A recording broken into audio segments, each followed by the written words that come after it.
This call is now being recorded. Good afternoon बच्चों जो ये है आपका जो ये चैप्टर 1 है केमिकल रिएक्शन एंड इक्वेशन, इसका ये आपका लेक्चर नंबर 2 होगा। लास्ट क्लास में हमने क्या पढ़ा था उसको एक बार रिवाइज करते हैं जल्दी से।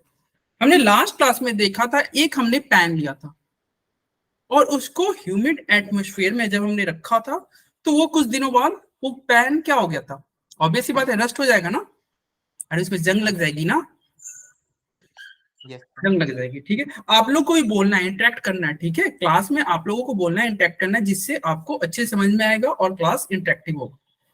तो आपने पैन लिया और उसको आपने छोड़ दिया ह्यूमिड एटमॉस्फेयर में, तो वो उसमें क्या लग गया, रस्ट लग गया। मतलब उसके क्या हो रहा है, उसमें क्या हो रहा है, पैन में कुछ केमिकल चेंज हो रहा है, पैन में कुछ केमिकल चेंज हुआ था। तो हम लोग एवॉव रिएक्शन में क्या देखा, एवॉव सिचुएशन में क्या देखा, the nature and identity of the initial substance क्या हो जा रहा है, चेंज हो जा रहा है। पैन का नेचर और आइडेंटिटी क्या हो गया, चेंज हो गया। इसका मतलब क्या हो गया कि whenever a chemical change occur, जब एक केमिकल चेंज होगा तो हम क्या कहेंगे, एक केमिकल रिएक्शन हो रहा है। केमिकल रिएक्शन में क्या होता है, रिएक्टेंट प्रोडक्ट में बदलता है, रिएक्टेंट प्रोडक्ट में बदलता है, मतलब एक केमिकल चेंज होता है। केमिकल रिएक्शन में क्या होता है, कुछ ना कुछ केमिकल चेंज होगा। और बहुत सारे रिएक्शन के बारे में आज हम देखेंगे। लास्ट क्लास हमने और भी ये एक्टिविटी भी किया था, हमने बर्निंग क्या किया था, हमने मैग्नीशियम रिबन को जलाया था, हमने मैग्नीशियम रिबन को बर्न किया था। जल्दी से वो एक्टिविटी फिर से देख लो। देखो हमने एक मैग्नीशियम रिबन लिया था और इसको देखो, यही बोल रहे थे, यहाँ पे आप जब क्लास करोगे ना तो आपको अच्छा लगेगा। देखो हमने क्या किया, एक मैग्नीशियम रिबन लिया है और उसको हम एक बर्नर के पास लेके, और जब उसको जलाओगे तो आप देखो कैसा जल रहा है। फ्लेम का कलर क्या है, क्या व्हाइट है या ब्लैक है, फ्लेम का कलर क्या है, व्हाइट ग्रीन, कैसा कलर है फ्लेम का, व्हाइट है। ये आपको दिख रहा है भाई, अरे फ्लेम व्हाइट दिख रहा है ना भाई, व्हाइट कलर का।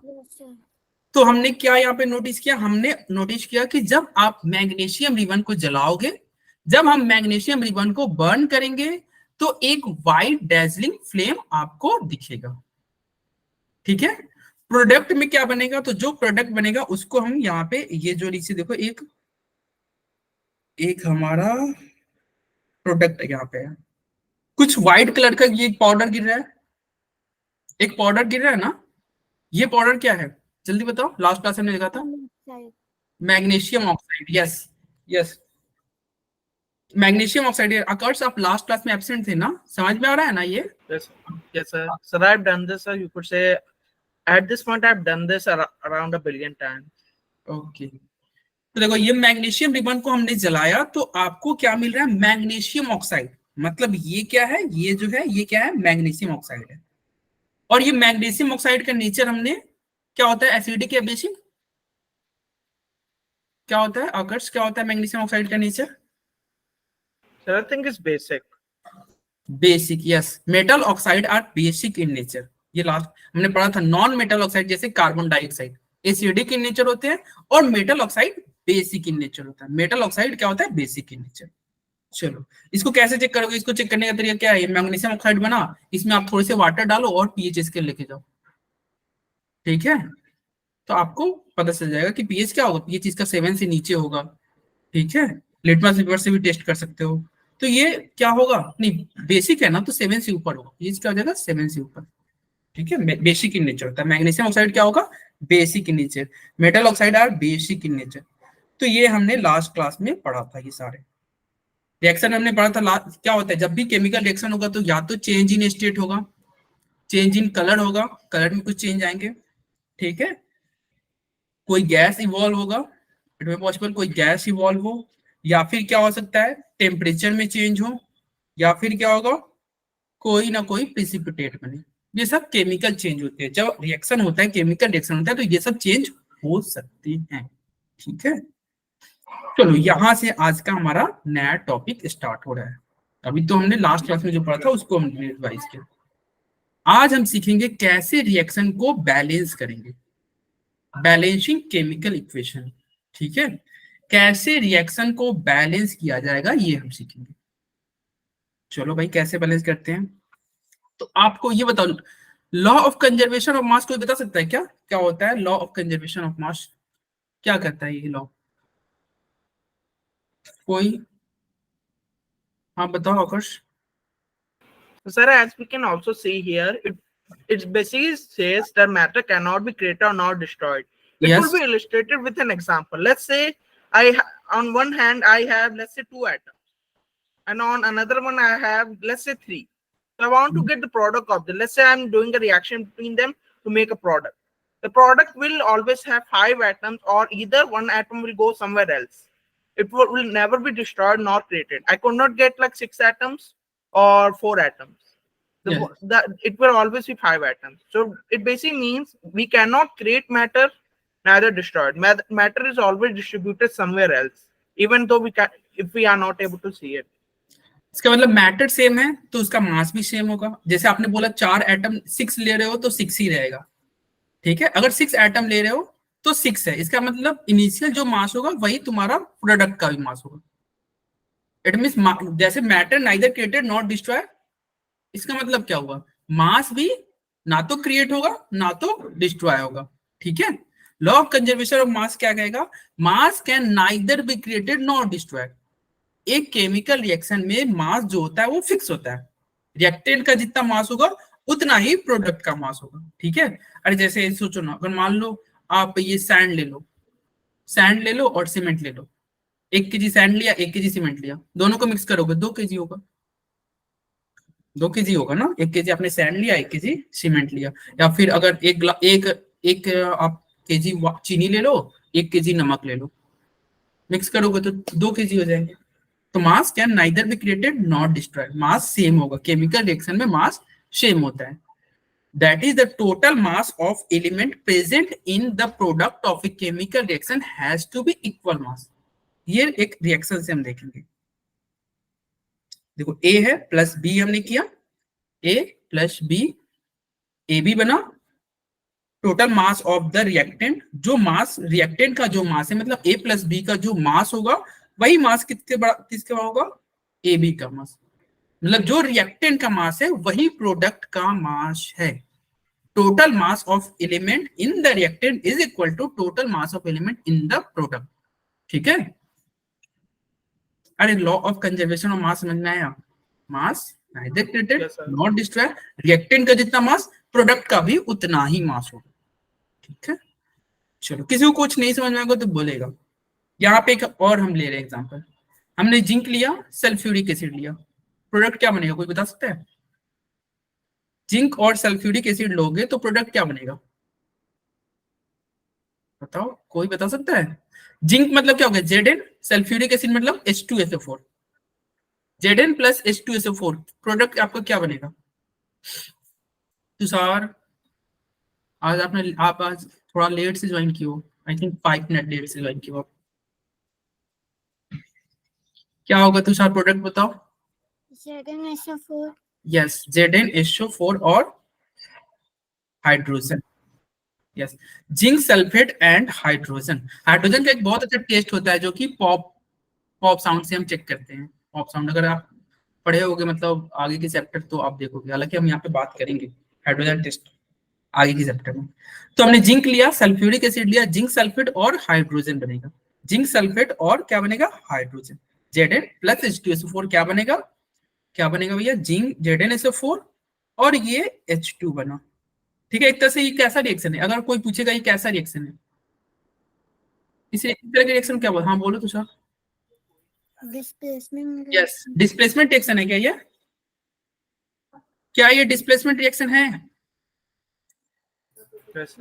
यस, हालांकि डिस्प्लेसमेंट रिएक्शन हम पढ़ेंगे, अगर आपको पता है तब ठीक, नहीं हुए तो कोई बात नहीं।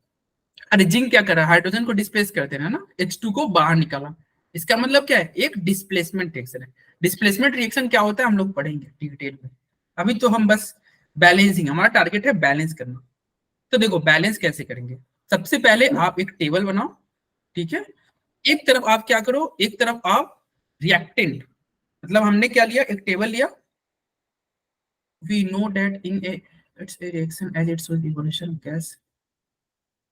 हाँ ये रिएक्शन हाइड्रोजन, आपने क्या लिखा, एक second, we know that its reaction as it shows evolution of gas hydrogen gas is reaction।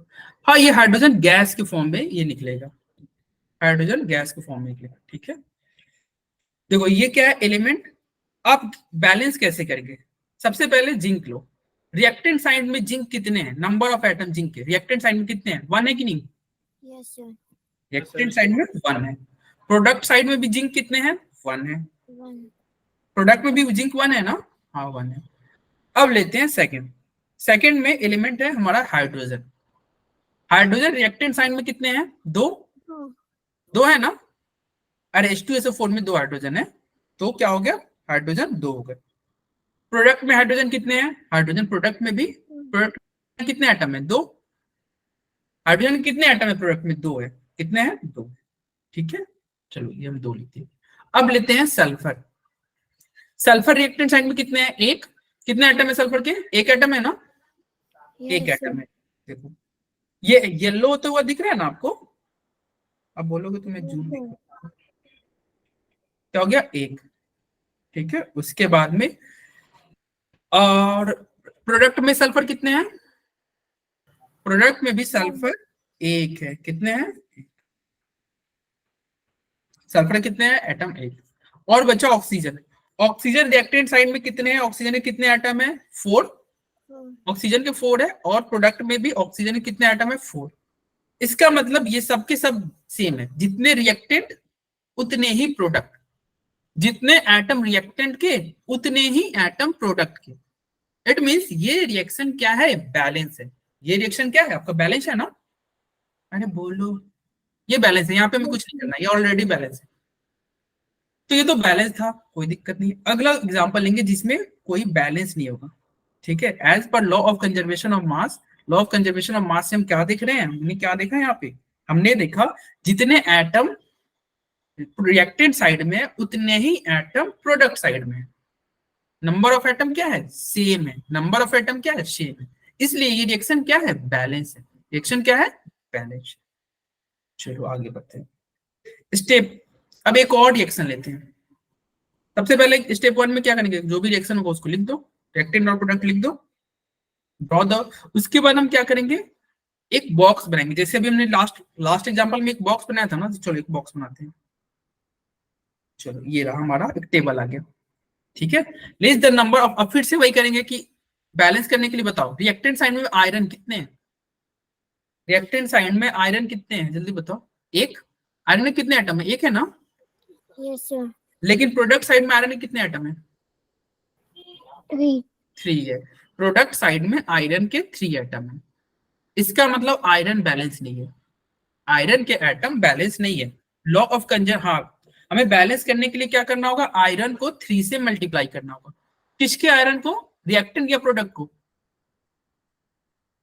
हमें रिएक्टेंट, अरे नहीं रिएक्टेंट साइड मल्टीप्लाई करना होगा। देखो रिएक्टेंट साइड में कितने हैं, 1 आयरन के एटम है, प्रोडक्ट में क्या, देखो रिएक्टेंट साइड में आप देख रहे हो ना, रिएक्टेंट साइड में 1 ही एटम है ना आयरन की, लेकिन प्रोडक्ट साइड में देखो आयरन के 3 एटम है। तो आपको बैलेंस करने के लिए क्या करना होगा, रिएक्टेंट साइड में जो आयरन है उसमें मल्टीप्लाई करना होगा 3 से, उसमें आप 3 से मल्टीप्लाई करोगे। देखो हाइड्रोजन क्या है, हाइड्रोजन रिएक्टेंट साइड में 2 है, और प्रोडक्ट साइड में भी हाइड्रोजन के एटम कितने हैं, 2 ही है, प्रोडक्ट साइड में भी हाइड्रोजन के 2 एटम है ना, तो हाइड्रोजन के एटम तो बैलेंस है। अब आता है कौन, ऑक्सीजन, ऑक्सीजन रिएक्टेंट साइड में कितने हैं, 1, लेकिन प्रोडक्ट साइड में कितने हैं, 4. 4 है, प्रोडक्ट साइड में कितने हैं, प्रोडक्ट साइड में हाइड्रोजन ऑक्सीजन के 4 एटम है। चलो बैलेंस करते हैं, सबसे पहले आयरन को बैलेंस कर लिया जाएगा। सबसे पहले हम किसको बैलेंस करेंगे, स्टार्ट बैलेंसिंग। देखो सबसे पहले किसको बैलेंस करना, जिसका एटम सबसे ज्यादा हो, सबसे ज्यादा एटम किसका है, अगर तुम देखोगे तो Fe3O4, Fe3O4 में तुम्हारा आयरन का 3 एटम है, ऑक्सीजन का 4 एटम है। Fe3O में एटम की संख्या ज्यादा है ना, यही तो बैलेंस नहीं हुआ है ना। अरे देखो इस साइड में क्या है, Fe तो 1 एटम है, इस साइड में Fe 3 एटम है, आयरन 3 एटम है, ऑक्सीजन 4 एटम है, आयरन 3 है, ऑक्सीजन 4 है, तो ये लोग बैलेंस नहीं है। तो सबसे पहले उसको बैलेंस करेंगे जिसका क्या हो, जो मैक्सिमम एटम रख रहा है। तो Fe3O4 मैक्सिमम एटम रख रहा है, इसको बैलेंस करेंगे। चलो भाई बैलेंस करते हैं। Fe3O में सबसे ज्यादा किसका एटम है? ऑक्सीजन का। ठीक है, ऑक्सीजन का एटम। टेबल बनाओ। चलो, इनिशियल क्या है? 1 मोल वाटर है। प्रोडक्ट में क्या है? प्रोडक्ट में कितने ऑक्सीजन? 4 है। अरे भैया सबसे ज्यादा एटम ऑक्सीजन का है कि नहीं? तुम देख रहे हो कि नहीं? Yes, sir. सबसे पहले बोल रहा है, रूल कहता है कि सबसे पहले उसको बैलेंस करो जिसका एटम सबसे ज्यादा था। तो सबसे ज्यादा एटम किसका है? ऑक्सीजन का, 4 है। आप क्या देख रहे हो? ऑक्सीजन रिएक्टेंट साइड में कितने हैं? 1। प्रोडक्ट साइड में कितने हैं ऑक्सीजन? 4। तो चलो बैलेंस करने के लिए क्या करोगे? रिएक्टेड साइड में 4 से मल्टीप्लाई करोगे, Yes, sir. 4 से मल्टीप्लाई करोगे, और ये मल्टीप्लाई कहाँ होगा? ये आगे लिखा जाएगा। H2O को ठीक पहले लिख दोगे 4, जिससे ऑक्सीजन का एटम बैलेंस हो जाएगा, जिससे ऑक्सीजन का एटम क्या हो जाएगा? बैलेंस। ठीक है, चलो देखिए, यही कह रहा है कि क्या करोगे? वो जो 4 होता है ना, उसको आगे लिखेंगे ना, उसको उस 4 को नीचे नहीं लिखेंगे, उस 4 को ब्रैकेट के बाहर नहीं लिखेंगे। 4 हमेशा H2O के आगे लिखाएगा। यहाँ पे 4 लिखोगे, यहाँ पे 4 लिखोगे। ठीक है, 4 हमेशा आगे।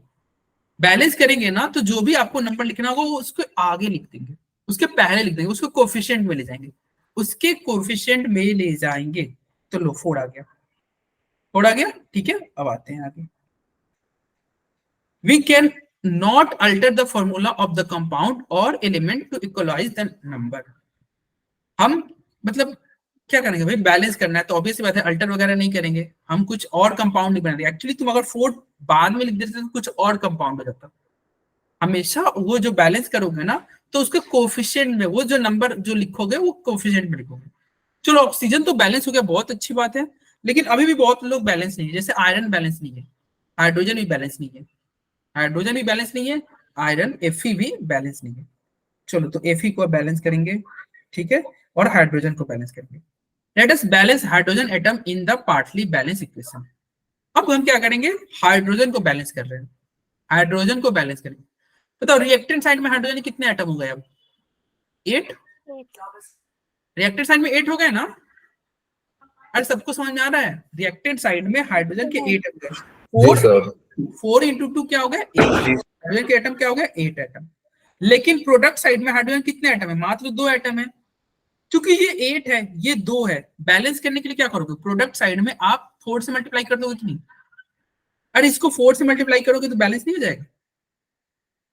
एटम सेम होना चाहिए। बैलेंस मतलब क्या? एटम सेम, रिएक्टेंट का जितना एटम उतना ही प्रोडक्ट का एटम। यस मोहम्मद राजी, ठीक है। तो चलो बैलेंस करते हैं भाई। Atom of hydrogen, initially hydrogen में कितने एटम थे? 8। प्रोडक्ट में कितने एटम थे? 2। 2 को हम क्या करेंगे? 4 से मल्टीप्लाई करेंगे। किसमें? प्रोडक्ट साइड में। प्रोडक्ट साइड में 4 से मल्टीप्लाई करोगे, लो हो गया बैलेंस। 2 इंटू 4 क्या हो गया? 8 हो गया। आपका इक्वेशन क्या हो गया? बैलेंस हो गया। मतलब कौन सा? हाइड्रोजन बैलेंस हो गया। लेकिन अभी एक है जो बैलेंस नहीं है, वो है आयरन। Fe बैलेंस नहीं है, Fe तो अभी भी बैलेंस नहीं है। तो Fe को बैलेंस करने के लिए क्या करेंगे? हाँ बोलो तुषार, क्या करेंगे Fe को बैलेंस करने के लिए? 3Fe हाँ 3 कर देंगे। किसमें? रिएक्टेंट साइड या प्रोडक्ट साइड?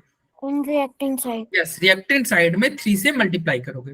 रिएक्टेंट साइड में 3 से मल्टीप्लाई कर देंगे, ठीक है। 1 इंटू 3, ये 3 हुआ। लो ये तुम्हारा, अब ये देखो ये क्या बैलेंस हो गया? आप देखो तो,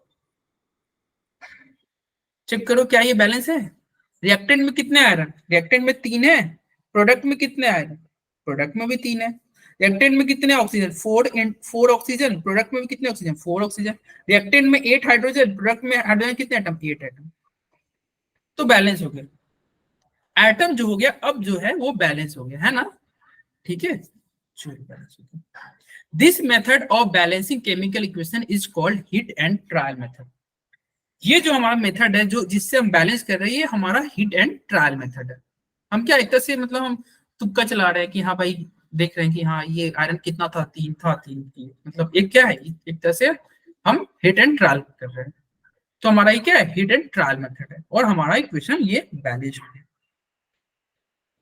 अब देखो the physical state of the reactant and product are mentioned along with their chemical formula. बहुत बार रिएक्शन लिखा जाता है ना, तो उसके बगल में उस सॉलिड है कि लिक्विड है कि गैस है, उसका फिजिकल स्टेट भी हम लिख देते हैं। जैसे जैसे अगर मान लीजिए गैस रहेगा ना, गैसियस है, मान लो जो प्रोडक्ट बना या जो रिएक्टेंट ले रहे हो वो गैसियस स्टेट में, तो गैसियस के लिए ब्रैकेट में आप क्या करोगे, स्मॉल ब्रैकेट के अंदर आप स्मॉल जी लिख दोगे। लिक्विड स्टेट में है तो स्मॉल एल लिखोगे ब्रैकेट के अंदर, ठीक है। अगर एक्वस स्टेट में है तो आप लिखोगे ए क्यू। एक्वस मतलब क्या होता है, एक्वस मतलब क्या होता है, कोई बता सकता है क्या एक्वस? हाँ बताओ आकाश। It means in water. हाँ वाटर, ठीक है। जैसे हम मान लो हम शुगर लिए और उसको हमने वाटर में डाला, तो शुगर का वो सॉल्यूशन जो बना वो क्या है, एक्वस सॉल्यूशन है, वाटर में डिजोल्व होना, ठीक है। उसके बाद में होता है एक सॉलिड स्टेट के लिए हम स्मॉल एस से लिखेंगे, ठीक है। तो देखो अभी जो हमने इक्वेशन अभी बैलेंस किया था उसमें हम इसको अप्लाई करते हैं। सो द बैलेंस इक्वेशन हमारा क्या जाएगा, आयरन क्या था सॉलिड फॉर्म में, आयरन सॉलिड फॉर्म में ही होता है, आपको भी पता है आयरन सॉलिड। तो देखो छोटा सा ब्रैकेट के अंदर स्मॉल एस लिख दिया गया है, तो उसके स्टेट को बता रहा है। ये जो स्मॉल एस है वो बता रहा है कि ये जो आयरन है वो सॉलिड स्टेट में है। फिर हमने वाटर के अंदर ब्रैकेट में क्या लिखा है, जी लिखा है, स्मॉल जी, मतलब ये वाटर क्या है, गैसियस स्टेट में, वाटर क्या है गैसियस स्टेट में। फिर एरो लिया, फिर से रिएक्शन लिखा, Fe3O4 हमने मतलब ब्रैकेट के अंदर एस लिखा है, S for Fe3O4। Iron oxide क्या है, ये भी सॉलिड फॉर्म में, ये भी सॉलिड फॉर्म में। और हाइड्रोजन के बगल में हमने क्या लिखा है, स्मॉल जी, मतलब ये क्या है गैसियस स्टेट में। हाइड्रोजन क्या हो गया, गैसियस स्टेट। मतलब ये फिजिकल स्टेट दिखाने के तरीके होते हैं कि जो आपका रिएक्टेंट है उसके बगल में ब्रैकेट लो और सॉलिड के लिए एस लिखो, लिक्विड के लिए एल लिखो, एक्वा सॉल्यूशन के लिए ए क्यू लिखो और गैस के लिए जी लिखो, सबके सब स्मॉल में, ठीक है। तो ये फिजिकल स्टेट को बता रहा है, ओके। अब आप कभी कभी देखते होगे क्या रिएक्शन में कुछ और कंडीशन होते हैं, जैसे हम कोई रिएक्शन क्या कर रहे हैं, टेम्परेचर दे रहे हैं। कुछ रिएक्शन ऐसे होते हैं कि आप जब टेम्परेचर दोगे तो रिएक्शन होता है। कुछ रिएक्शन में हम कुछ कैटलिस्ट ऐड करते हैं, कुछ रिएक्शन को कराने के लिए आपको टेम्परेचर देना होगा या प्रेशर देना होगा या कैटलिस्ट हम ऐड करते हैं। कैटलिस्ट क्या होता है, तो कैटलिस्ट क्या होता है कोई बता सकता है क्या? हाँ तुषार बताओ। Which increase speed of reaction. Generally catalyst क्या करेंगे, रिएक्शन की स्पीड को इंक्रीज कर देता है। अगर कोई रिएक्शन मान लो बहुत धीमे धीमे हो रहा है तो कैटलिस्ट डालोगे वो रिएक्शन फास्ट हो जाएगा, वो रिएक्शन क्या होगा, फास्ट हो जाएगा, ठीक है। जैसे तुम ये देखते होगे, अगर मान लो कोई तुम रॉ फ्रूट वगैरह लेके आए, जैसे ये आम लेके आए, वो धीरे धीरे पक रहा है, उसमें हम क्या करते हैं, तुम सुनते होगे ना कि हाँ इसमें कार्बाइड डाल दो, कुछ ऐसा करके आता है मार्केट में बिकता है, उसको रखने से क्या होता है, आम जल्दी पक जाता है, बिकता है ना।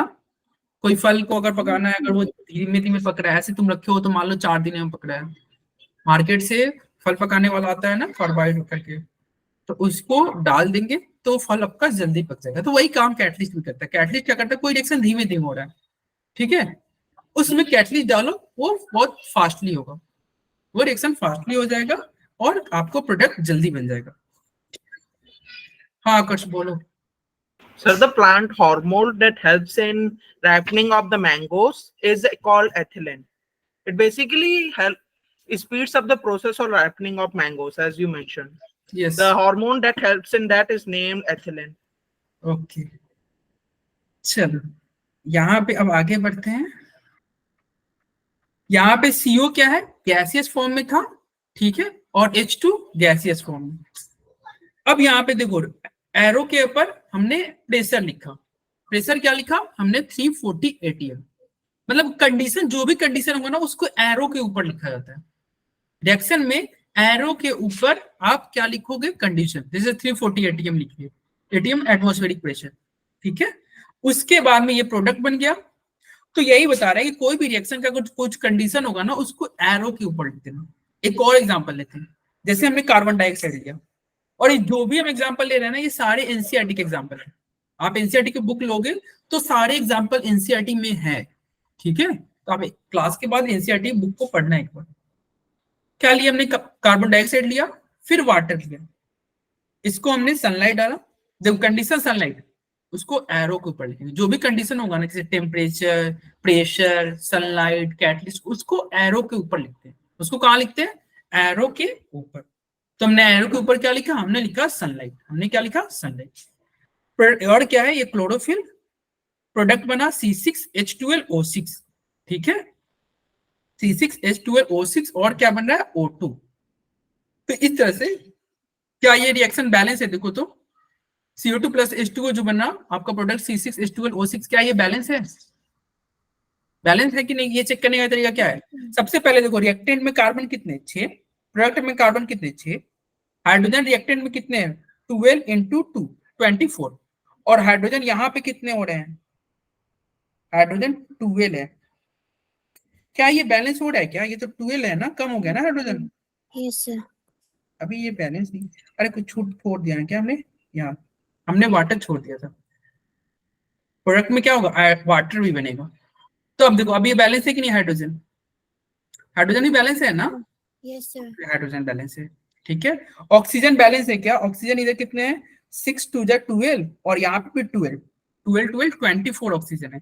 यहाँ पे भी 6 2 12, और फिर 6 18, और फिर 6 24। तो ऑक्सीजन भी बैलेंस है, मतलब सबके सब बैलेंस है। तो यह इक्वेशन क्या है? बैलेंस है। ये एक बैलेंस इक्वेशन है, ठीक है।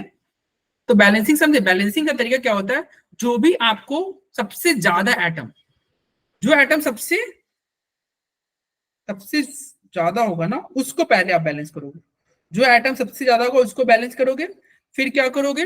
बैलेंसिंग करने के लिए आप जो भी आप लिखोगे, जो भी ऐड करोगे, उसको रिएक्शन के आगे लिखना। जैसे देखो हमने आगे लिखा, हम उसको आप रिएक्शन के पहले लिखोगे, बाद में नहीं, ठीक है।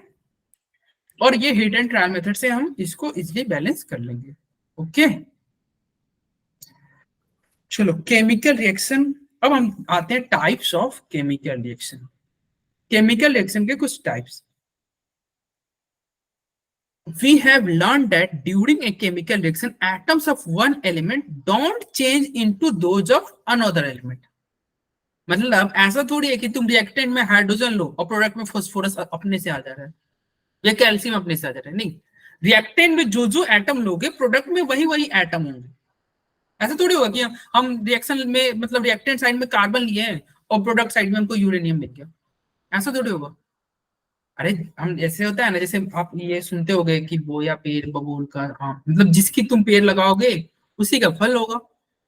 तो जो तुम रिएक्टेंट में जो एटम लोगे, प्रोडक्ट साइड में भी वही एटम होगा, सेम एटम होते हैं, ठीक है। एटम चेंज नहीं होगा। ओके, ऐसा नहीं है कि तुम कार्बन ले रहे हो तो प्रोडक्ट में फ्लोरीन अपने आप आ जा रहा है, नहीं, जो लोगे एटम वही प्रोडक्ट में दिखेगा। Okay, not do atom disappear, और ना तो एटम डिसअपियर होगा, ना तो एटम अपने आप से अपीयर हो जाएगा। लॉ ऑफ कंजर्वेशन ऑफ मास में हमने देखा, मास नाइदर क्रिएटेड नॉट डिस्ट्रॉय। तो मास जब क्रिएट नहीं हो रहा, डिस्ट्रॉय नहीं होता, एटम भी थोड़ी क्रिएट डिस्ट्रॉय होगा। एटम, जो एटम आप रिएक्टेंट साइड में लोगे, वही एटम प्रोडक्ट साइड में भी दिखेगा, अपने से कोई नया एटम नहीं गिर जाएगा। एक्चुअली केमिकल रिएक्शन कैसे होता है? केमिकल रिएक्शन होता है या तो बॉन्ड का क्या होगा? ब्रेक होगा, आपका बॉन्ड ब्रेक होगा, या फिर नया बॉन्ड बनेगा। केमिकल रिएक्शन में क्या होता है? कुछ बॉन्ड, पहले वाले पुराने बॉन्ड टूटते हैं, नए वाले बॉन्ड जुड़ते हैं, और केमिकल रिएक्शन हो जाता है। नया एटम, कोई नया एटम नहीं आएगा अपने से, कोई ऐसा नहीं होगा कि कोई जादू हुआ और नया एटम अपने आप आ गया, ऐसा नहीं होगा। बॉन्ड टूटते हैं, रिएक्टेंट साइड के कुछ बॉन्ड टूटेंगे या बॉन्ड, नए बॉन्ड जुड़ेंगे, ठीक है। तो देखो यहां पे एक रिएक्शन है, कोल आपका बर्न हो रहा है, burning of coal. Burning of coal क्या है? बर्निंग ऑफ कोल, अच्छा कुछ भी आप जलाते हो तो CO2 प्रोड्यूस होता है ना। Yes. बर्निंग से क्या होता है? आपको कार्बन डाइऑक्साइड, कार्बन डाइऑक्साइड। अभी कल दिवाली था तो आपने पटाखे वगैरह जलाए होंगे खूब, तो उसमें क्या हो, उसमें भी CO2 आपका क्या होता है? इवॉल्व होता है, CO2 रिलीज होता है। तो बर्निंग ऑफ कोल भी जलाओगे तो क्या होगा? कार्बन डाइऑक्साइड निकलेगा, आपको CO2 बनेगा। चलिए, बर्निंग ऑफ कोल मतलब कोल में क्या होता है? कार्बन, कार्बन कंटेंट सबसे ज्यादा होता है, मतलब कोल मतलब कार्बन, कार्बन कंटेंट मैक्सिमम है। तो हमने कार्बन लिया और बर्निंग बताओ किसके प्रेजेंस में होता है, ऑक्सीजन के प्रेजेंस में होता है या फिर कार्बन डाइऑक्साइड या कोई और गैस के प्रेजेंस में? Oxygen. ऑक्सीजन। बर्निंग होने के लिए ऑक्सीजन की जरूरत है, तो हम क्या करेंगे, कार्बन का रिएक्शन कराएंगे ऑक्सीजन के साथ, ऑक्सीजन मतलब O2 के साथ। प्रोडक्ट में क्या बनेगा, ऑब्वियस सी बात है CO2 बनेगा। क्या ये इक्वेशन बैलेंस है? देखो Yes, sir. हाँ ये बैलेंस है, हमने कोल को जलाया, प्रोडक्ट बना CO2 और ये आपका बैलेंस्ड इक्वेशन है। क्या है? Balanced equation. चलो फॉर्मेशन ऑफ वाटर, अब आते हैं वाटर को। हमने पहला क्या किया, हमने कार्बन डाइऑक्साइड का फॉर्मेशन देखा, कोल जलाए कार्बन डाइऑक्साइड बना। अब वाटर का फॉर्मेशन देखते हैं। वाटर का फॉर्मेशन के लिए क्या होना चाहिए, एक एटम ऑक्सीजन और 2 एटम हाइड्रोजन, ऑक्सीजन का 1 एटम और हाइड्रोजन का 2 एटम। हमने H2 लिया, O2 लिया, प्रोडक्ट में H2 बना। ये H2 के आगे 2 क्यों लिखा हुआ है, ऐसे 2 क्यों लिखा हुआ है येलो कलर से? To balance it. यस ये बैलेंस करने के लिखा गया है कि क्योंकि जब आप वाटर बनाओगे ना तो ऑक्सीजन वाटर में क्या होगा, वाटर में 1 ऑक्सीजन है लेकिन यहाँ पे ऑक्सीजन के एटम 2 है। देखो ऐसे होगा, सबसे पहले आप H2 लोगे, फिर O2 लोगे, प्रोडक्ट में क्या बनेगा H2O। रिएक्टेंट साइड में ऑक्सीजन क्या है, 2 है। बैलेंस करने के लिए प्रोडक्ट में भी 2 से मल्टीप्लाई करोगे, 2 से मल्टीप्लाई करोगे। ऑक्सीजन क्या होगा, ऑक्सीजन के अब प्रोडक्ट में 2 एटम हो गए, लेकिन साथ ही साथ हाइड्रोजन के 4 एटम हो गए। चूंकि हाइड्रोजन के 4 एटम हो गए तो इसलिए आपको यहाँ पे भी 2 से मल्टीप्लाई करना होगा और ये इक्वेशन बैलेंस हो गया। तो आपका क्या हो गया, वाटर का फॉर्मेशन हुआ, फॉर्मेशन ऑफ वाटर। चलिए अब आते हैं आगे, कॉम्बिनेशन रिएक्शन। एक रिएक्शन होता है जिसको हम बोलते हैं कॉम्बिनेशन रिएक्शन। कॉम्बिनेशन रिएक्शन क्या होता है जल्दी बताओ, कोई बता सकता है? मोहम्मद अली, मोहम्मद राजी, सूर्यांश, सूर्यांश आप बता सकते हो combination reaction Yes, sir. So क्या in होता combination reaction, two reactants combine to form a new compound. है? यस कॉम्बिनेशन रिएक्शन में क्या होगा, 2 रिएक्टेंट कंबाइन करेंगे और एक नया कंपाउंड का फॉर्मेशन होगा। Yes, sir. Like देखो compound A and B. जैसे देखो यहाँ पे A लिया, A के साथ हमने B को ऐड किया, कॉम्बिनेशन रिएक्शन में क्या होगा, A B साथ साथ आ गए, जुड़ जाएंगे, बस तो क्या होंगे, जुड़ गए। ठीक है, कॉम्बिनेशन A प्लस B आपस में कंबाइन होकर A B बन गया। A chemical reaction in which 2 or more reactant combine to form a single product is called combination reaction. Combination reaction में क्या होता है, दो या दो से ज्यादा रिएक्टेंट कंबाइन करके एक सिंगल प्रोडक्ट बन जाएंगे, तो फॉर्म ए सिंगल प्रोडक्ट, और ये रिएक्शन क्या हो गया, कॉम्बिनेशन रिएक्शन। ठीक है, देखो जैसे यहाँ पे एक एग्जांपल है, हमने कैल्शियम ऑक्साइड लिया और वाटर लिया, कैल्शियम ऑक्साइड और वाटर, 2 रिएक्टेंट है। रिएक्टेंट क्या हो गया, एक कैल्शियम ऑक्साइड और दूसरा क्या हो गया, वाटर। दोनों को अब कंबाइन करो, कंबाइन किया कैल्शियम ऑक्साइड और वाटर को, क्या प्रोडक्ट बनेगा, कोई बता सकता है क्या? कैल्शियम ऑक्साइड को और वाटर को मिलाओगे तो क्या बनेगा, क्या बनेगा, Calcium hydroxide. Calcium hydroxide. और उसका एक और नाम क्या होता है, कैल्शियम हाइड्रोक्साइड को हम क्या बोल सकते हैं, Slaked lime. यस क्या बोल सकते हैं, उसको हम बोलेंगे स्लेक्ट लाइम। ठीक है, कैल्शियम ऑक्साइड मतलब उसको, कैल्शियम ऑक्साइड को हम रिएक्शन कराएंगे मतलब वाटर के साथ। कैल्शियम ऑक्साइड में हमने क्या किया, वाटर को ऐड किया, तो बस एक ही प्रोडक्ट बना। देखो प्रोडक्ट क्या, 2 प्रोडक्ट बनेंगे, नहीं प्रोडक्ट तो एक ही है ना। हमने रिएक्टेंट 2 लिया, 2 रिएक्टेंट को लेके उसको जब हम कंबाइन किए तो प्रोडक्ट कितने बने, एक प्रोडक्ट बने, प्रोडक्ट सिंगल प्रोडक्ट बना। तो ये जो रिएक्शन है ये क्या है, कॉम्बिनेशन रिएक्शन है। क्या है, कॉम्बिनेशन रिएक्शन। ओके, फिर से हम देखते हैं इसको। अरे ये समझ में आया आपको, Yes, sir. कैल्शियम ऑक्साइड में हमने वाटर डाला, कैल्शियम हाइड्रोक्साइड बना। ठीक है, और ये क्या है, ये कैसा रिएक्शन है, ये कॉम्बिनेशन रिएक्शन है। कैसा रिएक्शन है, कॉम्बिनेशन रिएक्शन। ओके, फिर से उस एक्सपेरिमेंट को देखते हैं। कैल्शियम ऑक्साइड लिया, वाटर लिया, ठीक है, दोनों को हमने मिक्स किया, ये एनसीईआरटी में दिया हुआ है, आप देखना एक्टिविटी में आपको मिल जाएगा। मिक्स किया और आपका एक प्रोडक्ट बना, कैल्शियम ऑक्साइड, दो रिएक्टेंट दो थे, प्रोडक्ट सिंगल प्रोडक्ट बना, दोनों आपस में कंबाइन हो गए, कैल्शियम हाइड्रोक्साइड बना। कैल्शियम हाइड्रोक्साइड को हम स्लैक्टलाइन बोलते हैं और कैल्शियम ऑक्साइड को क्विकलाइन बोलते हैं, क्विकलाइन स्लैक्टलाइन। ठीक है, ये ध्यान रखना। चलो, तो यहाँ पे क्या है, a solution of slaked lime produced is used for white washing wall. मतलब ये जो स्लैक्टलाइन जो बना है, स्लैक्टलाइन जो बना है, इसका यूज कर सकते हैं हम क्या करने के लिए, बताओ? वॉल को क्या करेंगे? White washing. White washing, yes, white washing wall. जिससे क्या होगा, कैल्शियम हाइड्रोक्साइड जो होगा, अगर आप मतलब आपके जो वॉल है उसको व्हाइट वॉश करोगे, किससे व्हाइट वॉश करोगे? स्लैक्टलाइन से।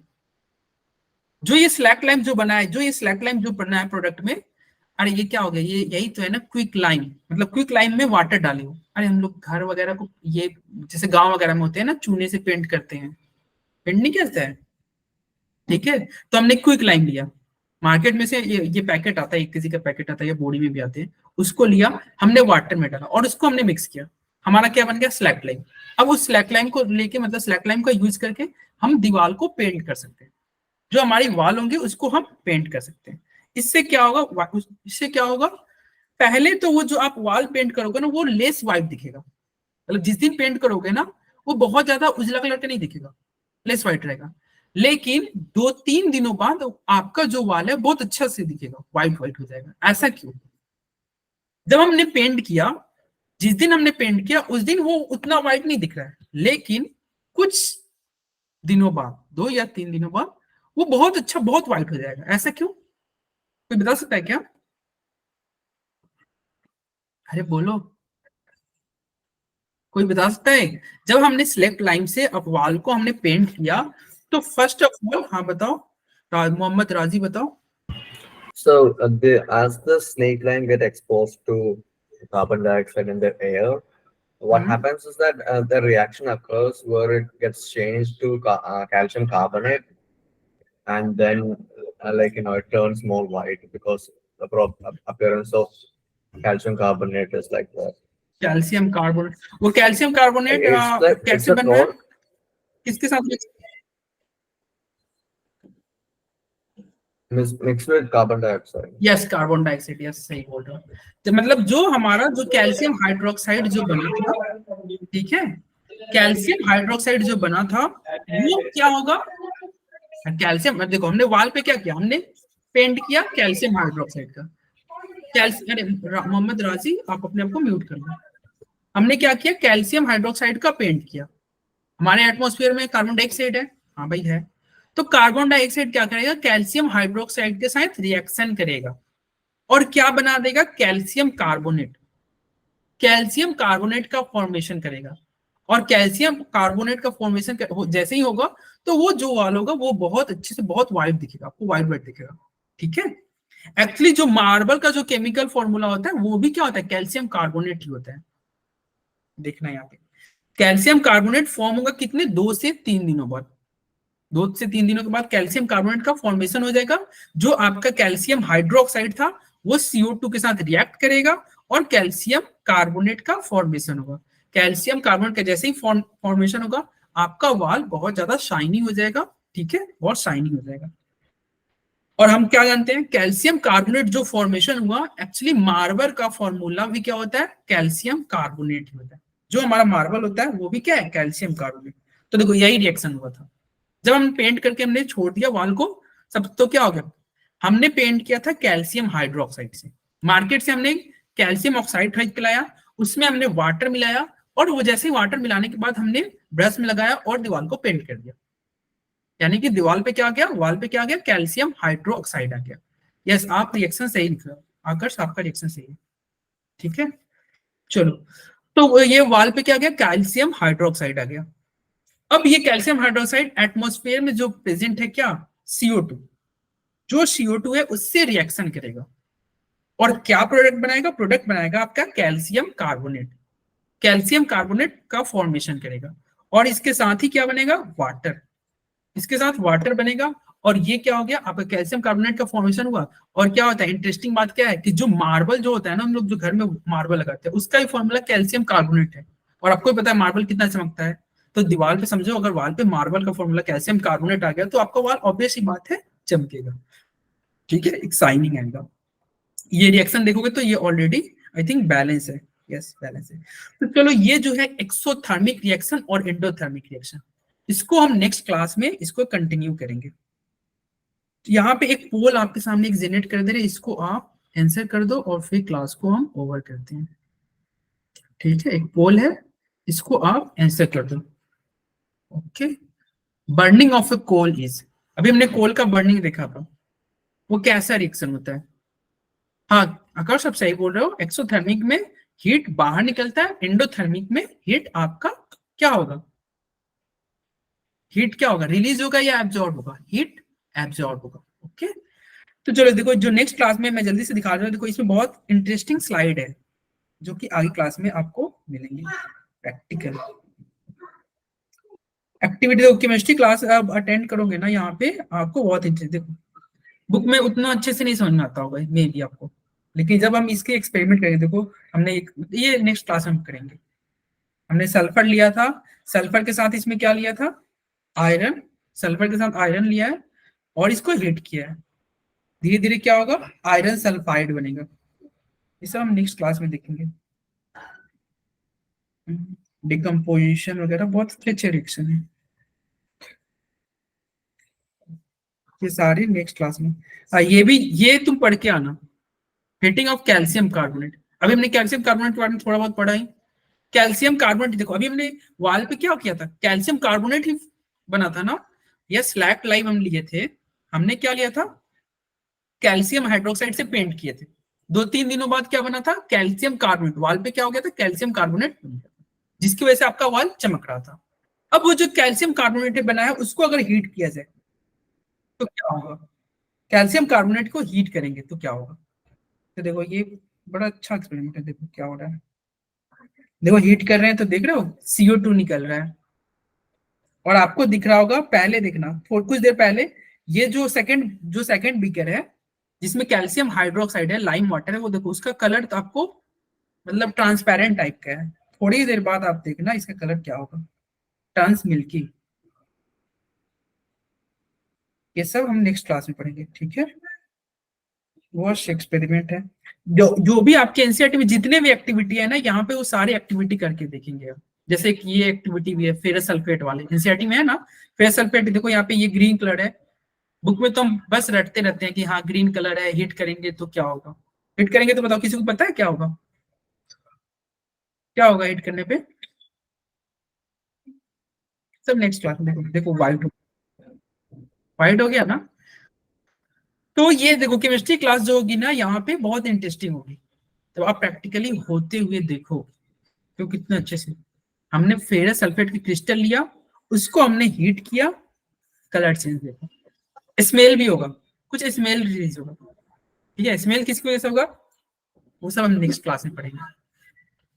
देखो यहाँ पे क्या देख रहे हो, गैस आपको निकलता हुआ दिख रहा होगा, यहाँ पे देखो ये जो आपका टेस्ट ट्यूब है इसमें से देखना, ध्यान से देखना, कुछ गैस निकल रहे होंगे, देखो गैस निकल रहा है ना, गैस इवॉल्व हो रहा है और कलर चेंज हो रहा है, ठीक है, कलर चेंज हो रहा है। तो ये सब हम नेक्स्ट क्लास में हम पढ़ेंगे इसको, बहुत सारे एक्सपेरिमेंट जो भी एक्टिविटी है वो सारे एक्टिविटी हम यहाँ पे परफॉर्म करके देखेंगे, जिससे क्या होगा आपको इजीली समझ में आ जाएगा। बुक में तो बहुत सारी एक्टिविटी हमें समझ में भी नहीं आती है। तो आई होप आपको आज की क्लास समझ में आई होंगी, ठीक है। आज तो बहुत, किसी को कोई डाउट हो तो पूछ सकता है, किसी को कोई टॉपिक नहीं समझ में आओ तो पूछ सकता है। अब आपकी नेक्स्ट केमिस्ट्री क्लास कब होगी, तो वो होगी नेक्स्ट ट्यूसडे को, ओके।